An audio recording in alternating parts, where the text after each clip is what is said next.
အာ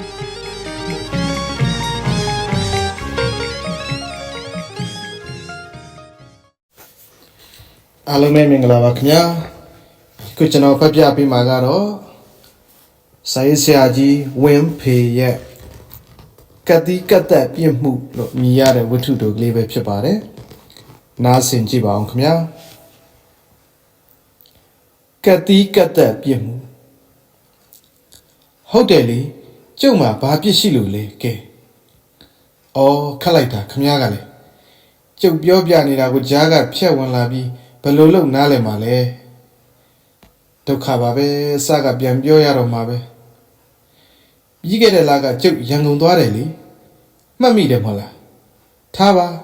မမှတ်မိလဲအရေးမကြီးပါဘူးမဟုတ်ဘူးလေထီပေါက်လို့လည်းမဟုတ်ဘူးပိုက်ဆိုင်စုမိလို့လည်းမဟုတ်ဘူးဘာမှကိုမဟုတ်ဘူးသိမ်းမောင်ကဇယိမ်ငင်းငွေပို့ပေးပြီးဆင်းခဲ့စမ်းမှာဆိုလို့မဟုတ်ပါဘူးကိစ္စကြီးငယ်ရှိလို့လည်းမဟုတ်ပါဘူးဘာမှမဟုတ်ဘူးကျုပ်ရန်ကုန်မရောက်တာလဲကြာပြီတဲ့သူနဲ့မတွေ့ရတာလဲကြာပြီတဲ့မေးခြင်းပြောခြင်းတာလေးတွေလည်းတော်တော်များများရှိတယ်တဲ့လာခဲ့စမ်းပါတဲ့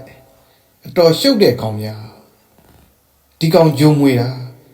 ဒီကောင်ကြောင့်ဖြစ်ရတာလေတခုတော့ရှိတယ်သူကဇယိမ်ငိမ့်သုံးဖို့ဆွဲဖို့ငွေလဲပို့လိုက်တယ်ကျုပ်ကလည်းရန်ကုန်မရောက်တာကြာပြီဆိုတော့ဆင်းသွားမိတယ်ဗျာဖြစ်ချင်တော့ပြောပါတယ်တကယ်တမ်းကျတော့အစောကြီးတွေကနမိတ်တော်ပြသားဗျာသိလားယထာစမဲ့မနက်ကကြပြာကြရာနဲ့စိတ်ကိုဆွဲပိတ်လိုက်တော့လက်ညက်သွားပါလေရောနာလို့ကျုပ်ကအော်ရမယ့်ချိန်မှာအိမ်မြောင်ကစုတ်ထိုးတယ်ဗျာကျွတ်တဲ့ဖြတ်ခနဲဆိုကျုပ်တောင်လန့်သွားငါလည်းမအော်ရသေးပါဘူးဘယ်လိုလုပ်အတန်ထွက်သွားတာလဲပေါ့နမိတ်ပြတာလေဘယ်ကလာတိုက်ဆိုင်မှုရမှာလဲဒါမျိုးကနမိတ်ပြနားလဲလားဟုတ်ပါတယ်ကျုံမိမကတော့ပြောရှာပါတယ်လက်ကောင်းတယ်တဲ့ဘာလက်ကောင်းရမှာလဲကျုပ်လက်ညက်တဲ့ကိစ္စကိုကျုပ်မအော်ရခင်အိမ်မြောင်ကဘာကိစ္စဝင်အော်ရတာလဲကဲမြေထားပေါ်ရောက်လို့ကိုယ့်နေရာကိုထိုင်မိတယ်ဆိုတာနဲ့သိပြီတိတ်မဟန်တော့ဘူးဆိုတာကြည်လေကျုပ်ဘေးမှာကြားတဲ့ပုဂ္ဂိုလ်ကပလင့်ထုတ်ပြီးကိုယ့်ခနဲ့မော့ပါလေရောမောင်ရင်စဉ်းစားကြည့်လေမနဲ့အစောကြီးရှိသေးတဲ့ကိစ္စကိုအရက်နဲ့မျက်နှာတက်တယ်ဆိုတာဒီလိုလူမျိုးပြောတာဗျဘယ်ကလာ PEDC ရမှာလဲတော်ဗျချက်ဗျကျုပ်ကောင်းကောင်းသိပါတယ်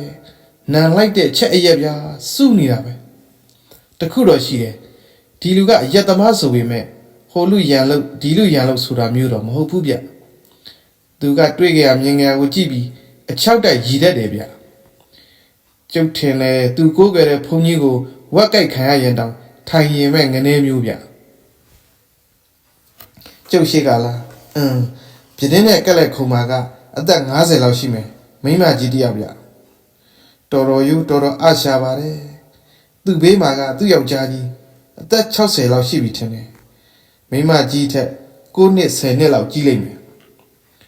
နှစ်ယောက်စလုံးအေးပါတယ်ဒါတောင်ကျုပ်ဘေးကငနေကပြုံးစေးနဲ့အဲ့ဒီလင်မယားကိုကြည့်ပြီးဘာတွေတွေးနေတယ်မပြောတတ်ပါဘူးဗျာကျုပ်ကလည်းမေးဆက်ပြတယ်ဗျာကျုပ်ကလည်းဘာမှလည်းမသိပဲလိုက်ပြုံးရသေးတယ်တော်ကြောင်တဲ့လူပါဗျာနေအောင်ပြင်းမနာလွန်လာတဲ့အထိဘာမှမဖြစ်သေးဘူးဗျာပြင်းမနာကထွက်လဲလာရောဂျိုကဝင်တော့တာပါပဲမျက်နှာချင်းဆိုင်ခုံမှာထိုင်နေတဲ့မိမကြီးရဲ့ဘယ်ဘက်လက်ကိုသွားကြည့်မိတယ်သတိထားမိတယ်ဆိုပါတော့ဘာမှမထူးကြပါဘူးရိုးတမ်းမှမိမကြီးတယောက်ရဲ့လက်ပါပဲဘာမှလည်းစိတ်ဝင်စားစရာမဟုတ်ပါဘူးကျုပ်ကြည့်မိတာကသူ့လက်တကြွယ်မှာဝတ်ထားတဲ့နီလာလက်စွပ်ကလေးပြကိုရင်သိတဲ့အတိုင်းပဲကျုပ်ကလည်းကြောက်သွေးပညာကလေးတစ်ပိုင်းတစ်စကတက်ထားတော့စိတ်ဝင်စားမိတာပေါ့ကြောက်ကလေးကလုံးကြောလေးပြတိတ်တန်လာတာတော့မဟုတ်ပါဘူးဒါပေမဲ့ရှေးကြောက်ကလေးပြခုခေတ်စည်းနဲ့ဆိုတန်လာရင်1500လောက်ပါပဲဒါပေမဲ့ခုခေတ်ကြောက်သွေးပညာနဲ့ခုခေတ်အကြိုက်နဲ့ပြင်ပြီးအကွက်ဖော်သွေးလိုက်ရင်ထောင်ကြီးကြောက်တောင်ဖြစ်လာနိုင်တယ်လေထောင်ကြီးကြောက်ဆိုတာ9000ထက်ထိတက်နိုင်တယ်ပေါ့ဗျာပြင်သွေးလို့ရမရ ကျုပ်ကလက်စွပ်ကလေးကိုအသေးချာကြည့်ကျင်လာတယ်ဗျဟုတ်တယ်လေခဏဖြုတ်ခိုင်းပြီးတေးချာချာကြည့်ရမှာပေါ့ဒါပေမဲ့ကျုပ်စဉ်းစားမိပါတယ်အာနာစရာကြီးလက်စွပ်ကလေးကလက်တကြွယ်နဲ့ဆိုနည်းနည်းသေးနေတယ်နည်းနည်းကြက်နေတယ်ဖြုတ်ရင်တော်တော်ခတ်မယ်ဆိုတာကျုပ်တွေးမိရလေပြီးတော့မဟုတ်ဘူးဘယ်ကလာခွာစာကြီးရမှာလဲ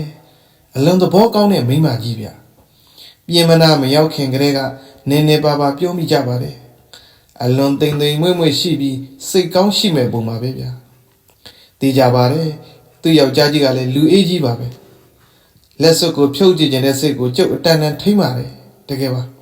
တကယ်ကြိုးစားပါတယ်လက်စွပ်ကိုမြင်မိရင်ကြည့်မိရင်စိတ်မထိန်နိုင်မဲတောင်းမိပြောမိမှဆိုလို့မျက်နာကိုလွှဲနေပါတယ်ယထာပြင်ပန်းကရှုမြော်ခင်းတွေကိုပဲကမ္မထမ်းရှုသလိုရှုပြီးကြိုးစားပါတယ်ဒါပေမဲ့ဂျိုစိုးကဝင်ကျင်တော့မရဘူးပြောလေခွင်းတွေကိုကြည့်နေပြီမဲ့ကျုပ်မျက်စိထဲမှာနီလာလက်စွပ်ကလေးကိုပဲမြင်နေတယ်မမြင်အောင်ရှောင်ပါတယ်ဆိုပါမှကျုပ်မျက်စိထဲမှာလိုက်ပြီးမြင်အောင်နေလိုက်တာအကြီးလေးကလည်းပြားလို့လဲ့လို့လှနေလိုက်တာတကယ်တမ်းကျတော့စိတ်ဆိုတာအလွန်ထိရခက်တယ်ဗျမကြည့်ဘူးကွာဆိုပြီးနေတဲ့ကြားကမေ့ပြီးမျက်စိကလက်စွပ်ကလေးစီကိုရောက်သွားတယ်ဗျကျုပ်လည်းကျုပ်စိတ်ကျုပ်မနိုင်တာကိုပဲအလွန်ခံမြင်တာမျက်နှာလွှဲလိုက်ပြန်ကြည့်မိလိုက်နဲ့ဘယ်နှခါဖြစ်နေမိတယ်မပြောတတ်ပါဘူးဗျာကြာတော့မိမကြီးကရိတ်မိသွားရောဗျာတူပြောရရင်မင်းအတော့လက်စွပ်ကလေးကိုမျက်စိကျနေတယ်မဟုတ်လားဟုတ်ကဲ့တော်လှတဲ့ကြောက်ကလေးဗျာအမလေးမဆမ်းဘူးအတော့လက်စွပ်ကလေးကိုမျက်စိကျတဲ့လူတွေတွေ့ကြပါများပြီကွအတော့ရောင်းမလာရင်မဟုတ်ပါဘူးကွယ်ဒီလက်စွပ်ကလေးကအတော်အမွေရထားတာကွအတော်တို့ဘိုးစင်ပေါင်ဆက်ကအမွေဆိုပါတော့တိတ်တန်လာတာတော့မဟုတ်ပါဘူးတန်လာ3-4တောင်ပေါ့ဒါပေမဲ့ဒီလက်စွပ်ကလေးကတိတ်လက်ကောင်းနေကွအလွန်အန်ရည်ကင်းတာအတော်တို့ဒီလက်စွပ်ကလေးကြောင့်ဘေးဆိုးအနေဆိုးတွေလွတ်ခဲ့ပေါများပြီကျုပ်ဖြက်ခနဲ့တွတ်လိုက်မိပါတယ်ဧကန္နဒီမိမကြီးသူ့လက်စွပ်ကိုတေချာပေါက်ရောင်းကျင်နေပြီနဲ့တူတယ်လို့ဂျိုးဝင်ကျတော့ပြောပါတယ်ကျုပ်ပြောတယ်မဟုတ်လားပြင်သွေးလိုက်ရင်ထောင်ကြီးကြောက်ဖြစ်လာနိုင်တယ်ဆိုတာလေဒါပေမဲ့သူပြောသလိုတန်လာ3-4တောင်ကြီးဆိုတာကြီးကိုတော့ကျုပ်မှလည်းပိုက်ဆိုင်မရှိပါဘူးနောက်ပြီးစိတ်ထဲထင့်ငနဲ့ဖြစ်သွားတာလေးတစ်ခုကလည်းရှိသေးတယ်ရောင်းဖို့မဟုတ်ပါဘူးဘာညာနဲ့ပြောပြီးမှသူ့ပစ္စည်းကိုအမွန်းတင်နေပြန်တော့တပတ်ပြီးအစွန်ထုတ်တာလည်းဖြစ်နိုင်တယ်ဘယ်ရမလဲဒါမျိုးဆိုတာကွက်ကြော်စဉ်းစားနိုင်ရမယ်ပေါ့လေစဉ်းစားမိသားဗျပြောလို့သာပြောရတာကျုပ်မျက်လုံးတွေကလက်စွပ်ကလေးပေါ်ကမခွာနိုင်ဘူးဗျကျုပ်ပြောတယ်မဟုတ်လားအတော်မျက်စိဆွဲတဲ့ပစ္စည်းလေးဗျ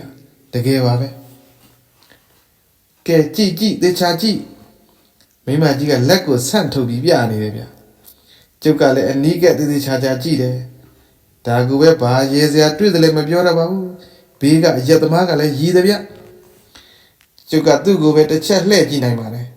မျက်စိကလက်စွပ်ကလေးစီပြန်ရောက်သွားတယ်ဒါပေမဲ့ကျုပ်ကိုရင်ကိုသေချာပြောမယ်နော်ဖယားစုမိုးချိုးပြက်လက်စွပ်ကိုကျုပ်လက်နဲ့ထိကြည့်ကန်ကြည့်တောင်မလုပ်မိပါဘူးဗျာဒါကိုတော့ယုံပါ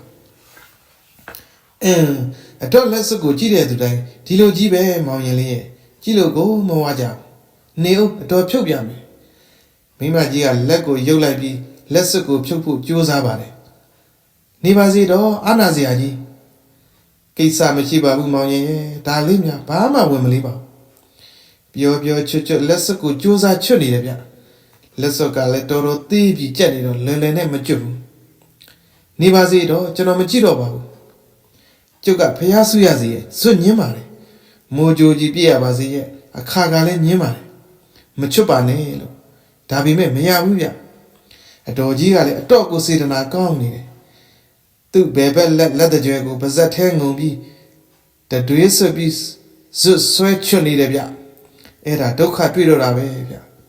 ဖြက်ဆိုလက်စွပ်ကရုတ်တရက်ကျွတ်ထွက်သွားပြီးယထာပြင်းအပြင်ကိုလွင့်ထွက်ကျသွားပါလေရောဖြက်ဆိုလက်စွပ်ကရုတ်တရက်ကျွတ်ထွက်သွားပြီးယထာပြင်းအပြင်ကိုလွင့်ထွက်ကျသွားပါလေရောအားလုံးဟာကနေဟင်ကနေဖြစ်သွားကြတာပေါ့ယထာကလည်းအတော်ရှိန်ပြင်းနေဗျ ဘယ်သူကလည်းမသိဘူးကြိုးဆွဲယထာရက်ဖို့ကြိုးဆွဲလေလို့ဩတယ်ဒီတခါတော့ကျုပ်ဘေးကရှက်ပဲကြီးကလှင်နေပြုအရေးပေါ်ယထာရက်ဖို့ကြိုးကိုပြည့်ဆွဲတယ်ဒါပေမဲ့ကန်ဆိုးကျွန်တော်ကြိုးကဘယ်လိုချိုရွနေတယ်မပြောတတ်ပါဘူးယထာကမရက်ဘူးဗျအဲ့ဒါတော့ကျုပ်လည်းရှင်းမပြတတ်ဘူးထားပါလေဒီလိုနဲ့ပဲခကြီးကအတော်ဝေးလာတယ်မိမကြီးကလည်းဘာပြောကောင်းမလဲသူပစ္စည်းလေးဆုံးပါပြီဆိုပြီးငိုပါလေရောဗျာကျုပ်ကြောင့်ဒီလိုဖြစ်ရပါတယ်ဆိုပြီးလေပြောတယ်ဗျဒါပေမဲ့အယော်တော့လည်းမတောင်းဘူးဗျတောင်းလို့လည်းဘယ်ရမလဲသူ့လက်စွပ်ကိုကျုပ်ကချွတ်ခိုင်းတာမှမဟုတ်ပဲ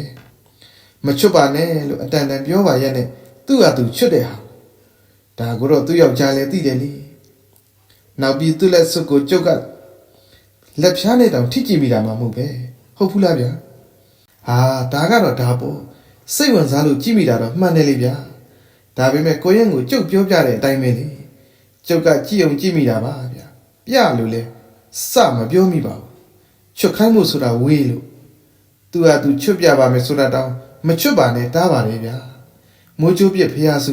တကယ်ကိုအကျဉ်းချင်းတားပါလေ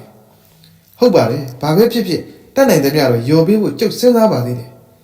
ဒါပေမဲ့ကျုပ်ကလည်းဘိုင်းကောင်းဗျာသူများပို့လိုက်တဲ့ဈေးနဲ့လာခဲ့ရတာမဟုတ်လားပြီးတော့ကျုပ်ပြမဟုတ်ပါဘူးဗျာရှင်းတယ်မဟုတ်လားဒါပေမဲ့ကျုပ်ပြဿနာကမလွယ်တော့မလွယ်ဘူးဗျာစိတ်ထဲမှာတနှုံနှုံနဲ့တလန်းလုံးမျက်ရည်တဆန်းဆန်းနဲ့ပါလာတဲ့အတော်ကြီးကိုပဲမြင်ရောက်နေတယ်ဗျဒီတုန်းကမျက်နာဘူးလို့ဆိုပြီးမိမကြီးနာမှာဆက်မထိုင်ပဲတခြားထွက်သွားဖို့ဆိုတာကလည်းမကောင်းဆက်ထိုင်နေပြန်တော့လေမိမကြီးကငူခက်လိုက်တာမှကိုရင်အချိန်တွေကလည်းကုန်ခဲလိုက်တာရန်ကုန်ကိုရောက်ဖို့နောက်ထပ်6နာရီ9နာရီလောက်မောင်းရသေးတယ်ဆိုတော့ကျုပ်ဘယ်လိုခံစားနေရမလဲဆိုတာကိုရင်စဉ်းစားတာကြည့်ပါတော့ဘာပဲဖြစ်ဖြစ်ကျုပ်မှာအပြစ်မရှိပါဘူးဗျာနော်ဝင်းဖီ1989ခုနှစ်မေလရင်ခုန်ပွင့်မဂ္ဂဇင်းနားဆင်ပေးကြကြကျေးဇူးအထူးတင်ပါတယ်ဗျာ